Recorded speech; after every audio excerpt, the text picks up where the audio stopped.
any possibility that Americans will be among the 20 that we release over the next few days? Well, we certainly hope so. I mean, we're going to watch this very, very closely. We're certainly hoping that another batch of hostages gets released today as part of the fourth and final day of the original agreement. We're going to be watching closely to see if any Americans are in that group. As it has come out over the last 3 days, we don't really know until you get into the end game who's going to be actually on that list, and then even then you got to watch closely to seeing if who's on the list is the folks that actually come out. So we're watching and we're watching and we're hoping. And so, praying. This is all despite the fact that Joe Biden did such a great job negotiating the release. He didn't pin down all the details, of course. This just shows that we have no say in this. We are literally standing at a candy machine, putting a quarter in and be like, I don't know, let's see what comes out. The most powerful and important nation the world has ever known. No Americans in this batch. We don't really know when that's going to happen or if it's going to happen. We're just hoping. We're hoping they're going to be nice and release some of them. I don't know. We don't have any of that information, but gosh, we're sure hoping. What?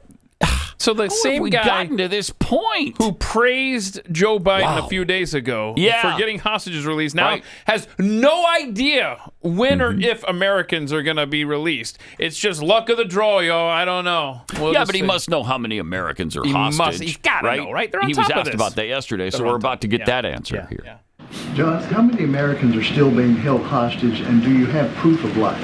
We think the number is, well, it's less than 10, probably in the neighborhood of, about 8 to 9. About 8 to 9, less than 10. But we don't necessarily have 3. firm, solid information on each and every one of them. Oh, okay. Oh, God. I heard it was 20 in the beginning, right? Wasn't that the number we were given? Right. It was 20. Yeah. Does that mean that 10 or 11 of them were killed? Boy, I don't know. Or they just didn't know? I mean, what is it these people do know? Absolutely nothing. Now, but before you play the next John Kirby clip, just remember how much of your money has gone to Ukraine with no conditions. It's just like, here's a check. You fill in the numbers there, Vlad. No oversight whatsoever, no supervision. Good. Yep, and you just send them money. And before that check that we FedExed overnight to Kiev, before it gets there, we're writing actually you another one. So don't worry if this one isn't big enough. We got another one coming. Just stand down. So now in that context, listen to this answer to this question about sending money to Israel. Thank you, Admiral. A few things here. The president called conditional aid for Israel a worthwhile thought. Is he actually considering conditioning aid or not? What he also said, right after acknowledging that it was a worthwhile thought, was that the approach he has chosen to take so far has produced results and outcomes. Many of them I just walked you through in my opening statement. So the approach that we're taking with Israel, and quite frankly with our partners in the region, is working. It's getting aid into people that need it. It's getting a pause in the fighting. It's getting hostages out. It's getting Americans out.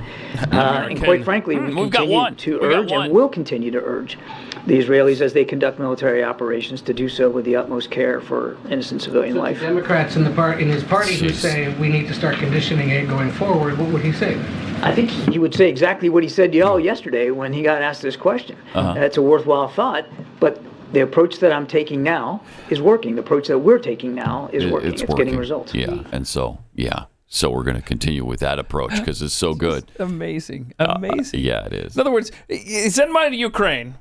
Don't tell Ukraine you be careful about where you blow stuff up. You might kill Russian civilians. But yet you have a war that was started on the premise of killing Israeli civilians, and then to see how the Palestinians reacted with such glee at this news, in fact, are now currently holding some of these hostages themselves. But you better be, so help me, you better protect those lives. You better make sure where you're bombing, even though the weapons caches are in hospitals and schools, be very, very careful, or maybe you won't get all that aid we promised you, Israel. It's a bizarro world. It makes no sense.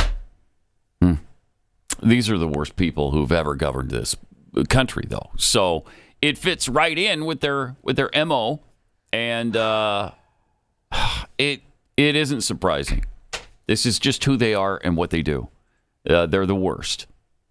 You can't count on them for anything. I mean, they don't even know how many hostages they have. How is that possible? How do you, again, with the most resources of anybody ever, and supposedly some of the best intelligence on earth, we don't know how many Americans are in the hands of Hamas. We don't even know. It's hard to believe. It really is hard to believe.